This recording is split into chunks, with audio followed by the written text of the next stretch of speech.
La visite du Périgord vert peut vous amener à des découvertes insoupçonnables. Dans le sud-ouest, le village de Brantôme est surnommé la Venise du Périgord. Et au premier coup d'œil, ce village impressionne, autant qu'il déroute. D'un côté, les eaux calmes de la Dronne et une majestueuse abbaye bénédictine. De l'autre, des falaises couvertes de végétation, abruptes, qui renferment des habitats troglodytes. Parmi eux recèle une grotte qui requiert toutes les attentions. Dissimulée au regard, dans une falaise calcaire, une grotte énigmatique. On l'appelle la grotte du jugement dernier. Quand tu rentres dans la grotte, le bas-relief happe le regard. Le jugement dernier, l'une des scènes emblématiques de l'Apocalypse de Saint Jean dans la Bible, sculptée ici, à même la roche, un thème macabre annonçant la fin des temps.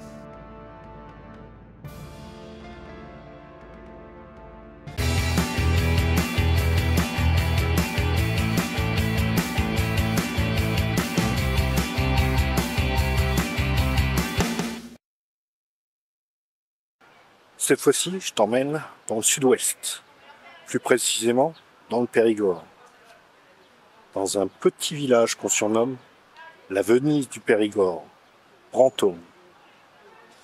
Encerclé par une rivière calme qui est la Dronne et des falaises abruptes, ce n'est pas seulement ça.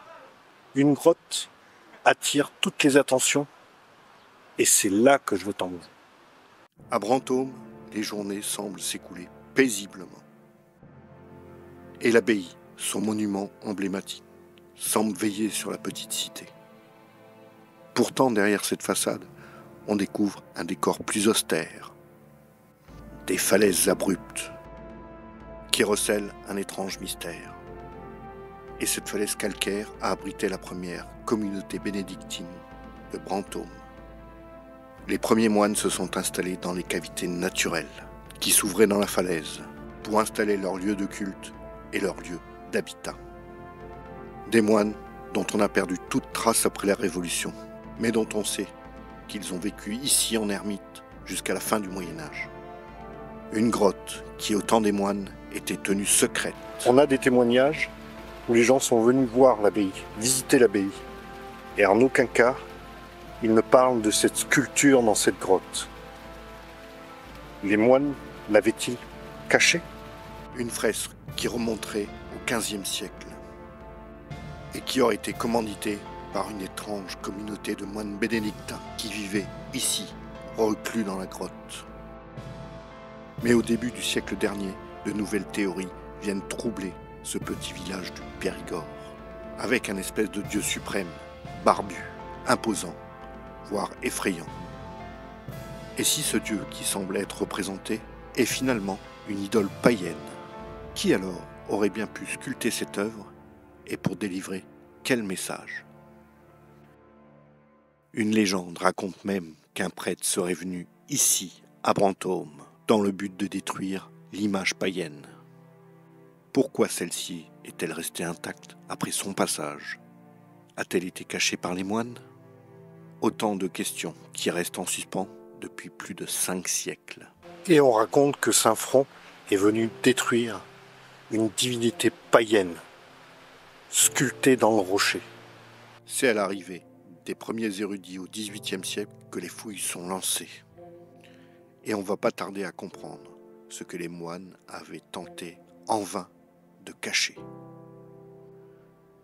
Ce bas-relief, sculpté à même le rocher, happe le regard. Un bas-relief qui est vraisemblablement une représentation du jugement dernier. Dieu jugeant l'âme des morts, promettant le paradis pour certains, l'enfer pour les autres. Un thème assez courant que l'on retrouve partout en Europe à partir du XIVe siècle. Avec ces guerres, ces famines, la peste, la mort fait de plus en plus partie du quotidien au Moyen-Âge.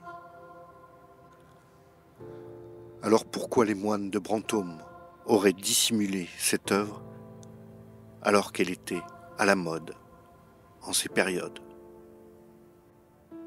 Et si l'on cherche à vérifier les similitudes entre cette sculpture à même la roche et les représentations connues du jugement dernier, et cet imposant personnage, barbu, serait le Christ juge, et de chaque côté 2 anges agenouillés avec leurs trompettes pour réveiller l'âme des morts. Et au centre, on découvre des figures squelettiques, dont l'une représenterait la mort avec sa faux. Tous ces éléments macabres figurent bien sur les autres éléments du jugement dernier. Alors les archéologues sont unanimes. Brantôme a bien au fond de sa grotte une sculpture du jugement dernier. Pour eux, pas de doute non plus.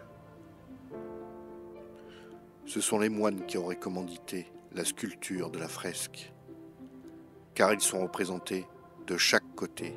Il y a 2 moines symbolisés sur cette fresque. C'est ceux qui ont commandé la fresque, cette communauté bénédictine. Une coutume à l'époque. 2 moines qui seraient la représentation symbolique de la communauté qui vivait dans ces lieux. Et cette grotte serait vraisemblablement un lieu de recueillement pour les moines. Mais au cours du siècle dernier, les experts vont continuer à s'interroger. Mais plusieurs éléments vont bouleverser l'histoire de cette grotte qu'on a appelée un peu vite la grotte du jugement dernier. Plusieurs éléments bouleversent l'histoire de cette grotte. Examinés par les experts au siècle dernier, ils vont s'interroger. Et il y a des détails qui clochent. Dans la grotte du jugement dernier, il y a des personnages qui ne sont pas là. Il devrait y avoir Jésus. Est-ce que l'être suprême, en haut, barbu, représente Jésus? On ne l'a jamais vu comme ça. Il représente plus un dieu celte ou viking. Autre incohérence, sont représentés sur la scène du jugement dernier Marie et Jean, de chaque côté de Jésus. Or, à Brantôme, ces personnages n'ont pas été clairement identifiés.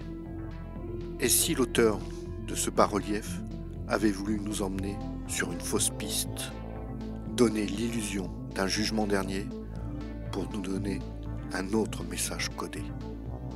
Ça voudrait dire qu'il y a eu bien avant un autre être suprême représenté là, et qu'ensuite on l'a christianisé. Ce qui voudrait dire que l'être suprême, barbu, était païen au départ.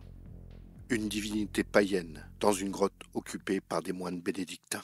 Ce constat déstabilise et va même tout remettre en question. Comment ces hommes si pieux auraient pu vénérer un autre dieu que le leur? Pourquoi n'ont-ils pas détruit cette figure, synonyme de blasphème? Les moines ont-ils eu peur de ce dieu païen et donc n'y ont pas touché? Ou peut-être que cette figure divine aurait exercé sur eux un pouvoir mystérieux. Une légende vient d'ailleurs appuyer cette thèse. La légende de Saint Front, un jeune religieux qu'on surnomme l'évangélisateur du Périgord. Sa mission aurait été de parcourir le Périgord pour détruire tous les symboles païens et imposer la chrétienté sur ces terres. Mais si Saint Front a traversé toute la région dans le but de détruire ces divinités anciennes, comment a-t-il pu passer à côté de cette sculpture monumentale? Et si en arrivant à Brantôme, il avait été envoûté par ce mystérieux personnage, est-ce pour cette raison qu'il a échoué dans sa mission?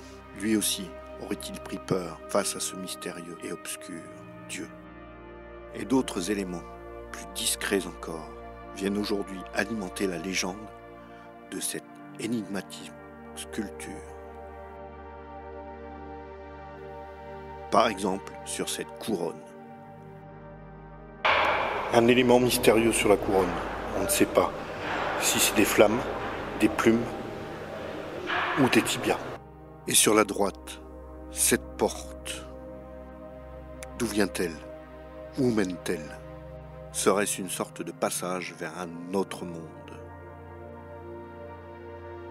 Mais cette grotte du jugement dernier n'a toujours pas livré tous ses secrets. Tu y trouveras aussi une fontaine miraculeuse, la fontaine Saint-Sicaire. Il paraît qu'elle guérit les enfants et permet aux femmes d'être fécondes.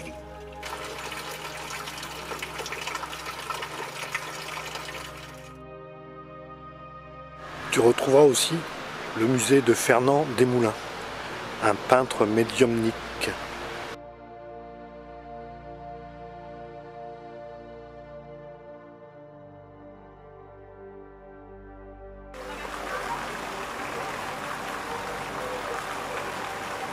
L'abbé Pierre de Bourdeuil est le premier écrivain de romans érotiques de France.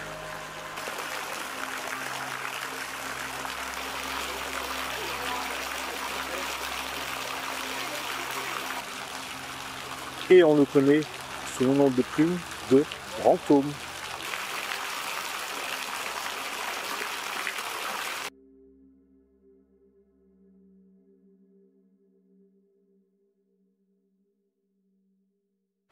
Je termine la vidéo dans le parc où les moines venaient se promener, reliés à l'abbaye par un pont de pierre de 70 mètres en L.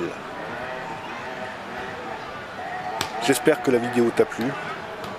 Moi, je retourne sur les routes pour découvrir d'autres lieux.